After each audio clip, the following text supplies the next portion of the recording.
Hello UPSC aspirants, my name is Shambhavi. Hope you all are doing well. So आज हम लोग यहाँ पर इस chapter number 4 arts from class 6 politics आज इसकी हम लोग समरी को यहाँ पर डिस्कस आउट करेंगे.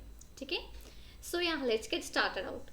सो मेरे चैप्टर का नाम है की elements of a democratic government. Right, so एक डेमोक्रेटिक गवर्नमेंट के क्या की एलिमेंट्स होते हैं उनके बारे में हम लोग डिस्कस करेंगे. That is in the summary format. ठीक है, इन डिटेल में ऑलरेडी कवर कर चुकी हूँ अपने वीडियोस में, तो आप उसको जाके अगर आपको डिटेल में स्टडी करना है तो आप डिटेल में उसको जाके स्टडी आउट कर सकते हो. Great, let's get started. South Africa एक ऐसी कंट्री है जहाँ पे बहुत सारे रेसेस के पीपल होते हैं. ठीक है, जैसे कि जो ब्लैक होते हैं वो साउथ अफ्रीका को बिलोंग करते हैं. वाइट्स जो होते हैं वो साउथ अफ्रीका में सेटल होने के लिए आते हैं. इंडियंस होते हैं जो कि वहाँ पे लेबरर्स और ट्रेडर्स के फॉर्म में आते हैं. तो इस तरीके से साउथ अफ्रीका में बहुत सारे रेसेस के पीपल होते हैं. ठीक है, अब यहाँ पे एक स्टोरी है दैट इज़ ऑफ माया नायडू. माया नायडू एक 11 ईयर की साउथ अफ्रीकन गर्ल थे जो कि जॉसनबर्ग एक टाउन है वहाँ पे, उस टाउन में रहती है. वो अपनी मम्मी की हेल्प कर रही थी पुराने बॉक्सेस को क्लीन करने में. ठीक है, उसको वहाँ पे एक स्क्रैप बुक मिली जो कि पूरी की पूरी पिक्चर्स और न्यूज़पेपर आर्टिकल से भरी हुई थी. वहाँ पे बहुत सारी पिक्चर्स थी एक यंग बॉय की जिसकी एज समवट अराउंड 15 ईयर्स की थी. तो उसने अपनी मम्मी से पूछा कि ये बॉय कौन है. तो her mom told he is Hector Pieterson. Hector Pieterson. उसको पुलिस ने मार दिया था. माया जो थी वो शॉक रह गई. उसने कहा क्यों. उसने अपनी मम्मी से पूछा वाई. तो उसके मदर ने एक्सप्लेन किया कि साउथ अफ्रीका जो थी वो पहले कुछ रूल्स कुछ लॉज वगैरह जो थे उन्हीं से गवर्न करी जाती थी. रूल्स क्या थे, मतलब कि जैसे कि on the basis of race वहाँ पे लोगों को सेपरेट किया जाता था. ठीक है, कि ये साउथ अफ्रीका की पीपल हैं जो बिलोंग करते हैं, ये वाइट्स हैं जो वहाँ पे सेटल होने के लिए आए हैं, ये इस रेस के पीपल. तो इस तरीके से डिफरेंट डिफरेंट रेसेस में पीपल को डिवाइड किया जाता था. तो साउथ अफ्रीका में जो पीपल थे उनको वाइट, ब्लैक, इंडियन और कलर्ड रेसेस इन सब कैटेगरीज में सेपरेट किया गया. ठीक है, तो लॉ के अकॉर्डिंग ये था कि ये जो रेसेस थी डिफरेंट वो एक दूसरे के साथ उठ बैठ नहीं सकती थी, एक दूसरे के घर के आसपास नहीं रह सकते थे, कोई भी कॉमन फैसिलिटीज़ नहीं यूज़ कर सकते थे. तो ये सारी चीज़ें डिफरेंट कलर की जो रेसेस थी उन पे सारी चीज़ें अप्लाई होती थी. अब माया को जो भी चीज़ की मदर उसको बता रही थी उनको ये सारी चीज़ें बिलीव नहीं हो रही थी माया को. तो माया की जो मदर थी वो थोड़ा सा एंग्री साउंड कर रही थी जब उन्होंने इस लाइफ के बारे में बता रही थी जो कि जब लॉज के अकॉर्डिंग रेसेस के बेसिस पे जब सेपरेशन होता था तो जब उसके बारे में बता रहे थे तो उस समय काफ़ी एंग्री लग रही थी. तो उन्होंने माया को बताया कि उन दिनों में जो हॉस्पिटल्स थे वो सेपरेट थे और जो एम्बुलेंस थी वो भी सेपरेट थी. ठीक है, एम्बुलेंस जो थी वो वाइट पीपल के लिए सिर्फ थी उस टाइम पे. ठीक है, जो कि वाइट पीपल की जो एम्बुलेंस थी बहुत अच्छे से उसमें सारे इक्विपमेंट्स प्रेजेंट होते थे, बहुत अच्छे से पूरा वेल उसमें सारी चीज़ें मेंटेन होती थी. लेकिन ब्लैक पीपल के लिए ऐसा कुछ भी नहीं था. ठीक है, वहाँ पे सेपरेट ट्रेन्स थी, सेपरेट बसेस थी, डिफरेंट रेसेस के पीपल के लिए सब अलग अलग चीज़ें थी. ठीक है, इवन जो बस स्टॉप्स थे वो भी ब्लैक्स और वाइट्स, ब्लैक पीपल और वाइट पीपल के जो बस स्टॉप्स थे इवन वो भी डिफरेंट थे. बहुत मतलब काफ़ी डिफरेंट थे, मतलब अलग अलग बस स्टॉप से बनाए गए थे. तो जो नॉन वाइट्स मतलब कि जो नॉन वाइट्स थे, वाइट रेस के सिवा और भी कोई भी जो भी पीपल थे उनको वोट करना अलाउड नहीं था. ठीक है, जो कंट्री का जो सबसे अच्छा लैंड होता था वो हमेशा वाइट पीपल के लिए रिजर्व रहता था और जो सबसे ख़राब अवेलेबल लैंड होता था नॉन वाइट पीपल को उसी लैंड पर रहना पड़ता था. जो ब्लैक्स थे और जो कलर पीपल थे वो इक्वल वाइट्स के इक्वल उन्हें कंसीडर नहीं किया जाता था, ठीक है। तो एक ब्लैक टाउनशिप थी जो कि थी साउथ वेस्टर्न टाउनशिप, ठीक है, सोवाटो। हेक्टर पीटरसन वहाँ पर रहता था और उसने उसने ना अपने जो भी उसके क्लासमेट्स थे उनको एक प्रोटेस्ट में ज्वाइन किया था। और वो प्रोटेस्ट था कि उन लोग को अफ्रीकान्स लैंग्वेज नहीं सीखनी थी स्कूल में, ठीक है। ये जो लैंग्वेज थी ये वो लैंग्वेज थी अफ्रीकान्स जो कि वाइट्स बोलते थे। हेक्टर और जो दूसरे बच्चे थे स्कूल के उन सबको ये लैंग्वेज सीखने के लिए फोर्स किया जा रहा था, लेकिन उन्हें नहीं सीखनी थी। उन्हें खुद की लैंग्वेज सीखनी थी जिसका नाम था जुलू, ठीक है। उन्हें ये खुद की लैंग्वेज सीखनी थी। तो उसमें साउथ अफ्रीकन पुलिस जो थी उसने जो भी प्रोटेस्टर्स वगैरह थे उन सबको मतलब मार रहे थे, जो भी पुलिस थी वहाँ पे, और उन्होंने ऐसे क्राउड में गन को शॉट कर दिया। तो वहाँ पे उनमें से एक बुलेट जो थी वो जाके हेक्टर उस बुलेट से किल कर दिया गया। तो ये हुआ था 16 जून 1976 को, ठीक है। तो प्रोटेस्ट में ही हेक्टर को किल कर दिया गया था। सो जो अफ्रीकन नेशनल कांग्रेस थी, ठीक है, ये एक पीपल का ग्रुप था जो कि स्ट्रगल और अपार्थीड वगैरह के लिए लड़ाई लड़ रहे थे, ठीक है। और जो उनके एक सबसे जाने माने लीडर थे जिनका नाम था नेल्सन मंडेला, ठीक है। फिर उन्होंने आगे ये जो भी सिस्टम हो रहा था, जो भी लॉज थे for the different races of people, उन सब के लिए उन्होंने आगे फिर काफ़ी साल तक उन्होंने इसके लिए लड़ाइयाँ लड़ी।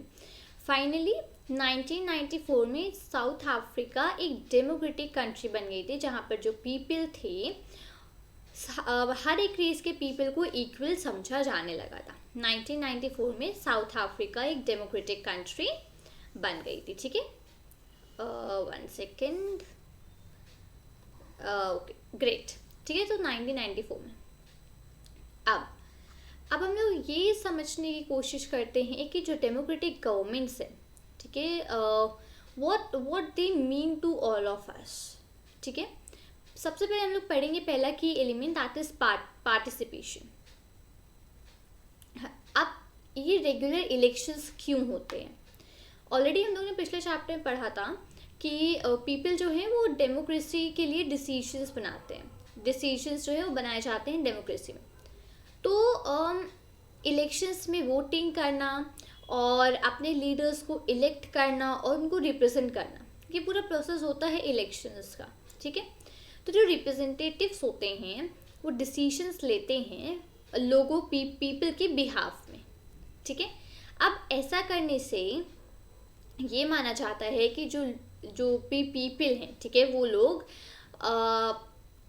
लोगों को अपने दिमाग में और अपनी वॉइसेस में रखेंगे और जो भी पीपल का इंटरेस्ट है वो उस पर ध्यान देंगे। तो जितने भी इलेक्शंस होते हैं, ठीक है, जो भी गवर्नमेंट्स इलेक्ट करी जाती हैं वो सब की सब एक फिक्स पीरियड ऑफ टाइम के लिए करी जाती है। जैसे इंडिया में जो टाइम पीरियड है वो है 5 इयर्स का। तो एक बार कोई गवर्नमेंट इलेक्शन होने के बाद अगर कोई भी गवर्नमेंट इलेक्टेड हो गई तो वो सिर्फ 5 इयर्स के लिए 5 इयर्स के पीरियड के लिए वो अपनी पावर में रहती है, ठीक है। वापस फिर बाद में भी अगर उनको 5 इयर्स के बाद भी अपनी पावर को कंटिन्यू करना रहता है तो उसके लिए वापस से लोगों को उन्हें री इलेक्ट करना पड़ता है। बट 5 इयर्स का जो टेन्योर होता है इसी में उनकी जो भी पावर होती है वो सारी की सारी फिनिश हो जाती है। 5 इयर्स के बाद दोबारा वापस से इलेक्शंस होंगे, वापस से अगर उन्हें चूज़ किया गया तो वापस से वो अपनी पावर को कंटिन्यू कर सकते हैं, ठीक है। तो ये एक मोमेंट ऐसा है जहाँ पे पीपल जो हैं वो अपनी डेमोक्रेसी की जो पावर है उसको सेंस करते हैं, ठीक है। मतलब कि हम लोग खुद के अपने इलेक्शंस वगैरह की हेल्प से जो भी पीपल को इलेक्ट करना होता है वो सब चीज़ें कर सकते हैं। तो इस तरीके से जो गवर्नमेंट है, गवर्नमेंट को पावर मिलती है एक रेगुलर इलेक्शंस के थ्रू, वो भी एक टाइम पीरियड, एक फिक्स टाइम पीरियड के लिए 5 इयर्स के, ठीक है। जैसे इस समय 2022 है तो 2022 में यहाँ पे इलेक्शंस है, ठीक है, इलेक्शंस हेल्ड हो रहे हैं। अब इसके बाद नेक्स्ट 5 इयर्स बाद वापस से इलेक्शंस हेल्ड होंगे, ठीक है, ग्रेट। अच्छा, ये तो हम लोगों ने पार्टिसिपेशन के बारे में पढ़ा। अब सिर्फ इलेक्शंस के सिवा और क्या क्या आदत और तरीके होते हैं पार्टिसिपेट करने के। तो इलेक्शंस जो है वो यूजुअली 5 साल में होते हैं, ठीक है, 5 साल में एक बार होते हैं इलेक्शंस। तो वोटिंग के सिवा और भी प्रोसेस होते हैं, प्रोसेस होते और भी पार्टिसिपेट करने के प्रोसेस होते हैं गवर्नमेंट में। तो लोग जो पार्टिसिपेट करते हैं इस फॉर्म में कि उनको जो भी इंटरेस्ट होता है जिस भी वर्क में गवर्नमेंट की, ठीक है, और इन सारी चीज़ों में क्रिटिसाइजिंग करने में, तो जब भी इनकी ज़रूरत होती है तो पीपल उसमें पार्टिसिपेट करते हैं। अगस्त 2005 जब एक पर्टिकुलर गवर्नमेंट ने इंक्रीज करा था इलेक्ट्रिसिटी का बिल, ठीक है, अगर इन अगस्त 2005 एक पर्टिकुलर गवर्नमेंट थी उस टाइम पे, तो उन्होंने लोगों का जो इलेक्ट्रिसिटी का बिल जो उन्हें पे करना था उसका अमाउंट इंक्रीज कर दिया था, उसकी मनी इंक्रीज कर दी थी। तो पीपल ने अपना, जो भी लोग थे उन्होंने अपना बिल्कुल डिसअप्रूवल बहुत शो किया। कैसे? उन्होंने रैलीज निकाली, उन्होंने कैंपेन्स ऑर्गेनाइज किए, ये सारी चीज़ें काफ़ी ज़्यादा लोगों ने करी जब अगस्त 2005 में गवर्नमेंट ने लोगों का इलेक्ट्रिसिटी का बिल इंक्रीज कर दिया था तब। तो उसमें अब क्या रिजल्ट हुआ? रिजल्ट ये था कि गवर्नमेंट को एक्सप्लेन, गवर्नमेंट ने ट्राई किया एक्सप्लेन करने का, डिफेंड करने का अपने डिसीजन को, लेकिन फाइनली उन्हें पीपल के ओपिनियन को ही सुनना पड़ा और जो उनने इलेक्ट्रिसिटी के बिल जो भी इंक्रीज करे थे वो उनको वापस से विड्रॉ करना पड़ा, उन्हें वापस से हटाने पड़े वो इंक्रीज। तो इस तरीके से ये एक और तरीका होता है कि जिस तरीके से पीपल पार्टिसिपेट करते हैं इन सारी चीज़ों में। तो कैंपेन्स, रैलीज, ये सारी चीज़ें करी और इन सारी चीज़ों करने के बाद गवर्नमेंट को फाइनली लोगों की सुननी पड़ी और उनको अपना ये जो रूल था विड्रॉ करना पड़ा। तो गवर्नमेंट को अपना डिसीजन इसलिए चेंज करना पड़ा बिकॉज ये government like it is responsible to the people, because government is responsible to the people, इसलिए गवर्नमेंट को अपना डिसीजन को यहाँ पर चेंज करना पड़ा, ठीक है।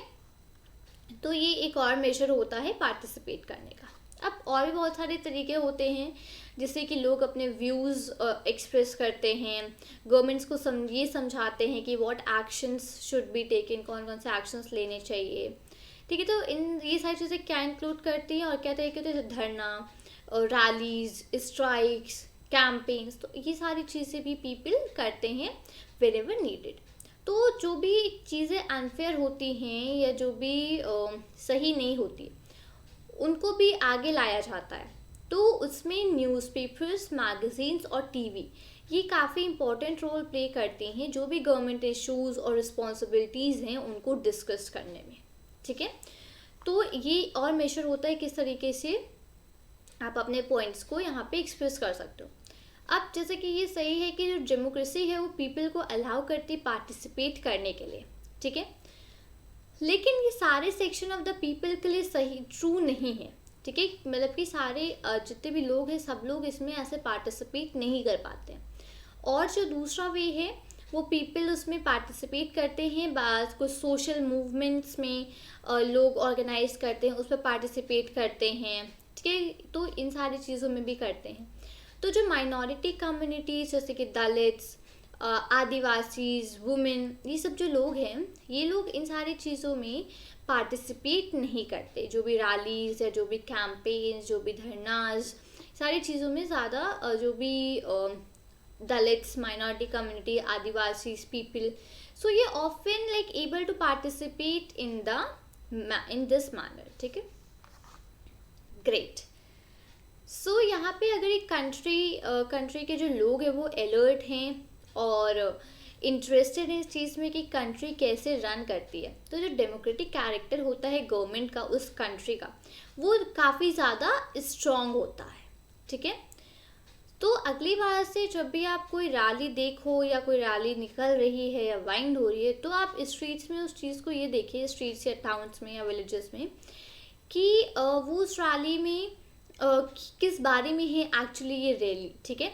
कौन कौन लोग उस रैली में पार्टिसिपेट कर रहे हैं और वो किस चीज़ के बारे में प्रोटेस्ट कर रहे हैं। इससे आपको इस चीज़ को जानने का और ज़्यादा अच्छा फ़ायदा मिलेगा कि एक्चुअली गवर्नमेंट कैसे काम करती है।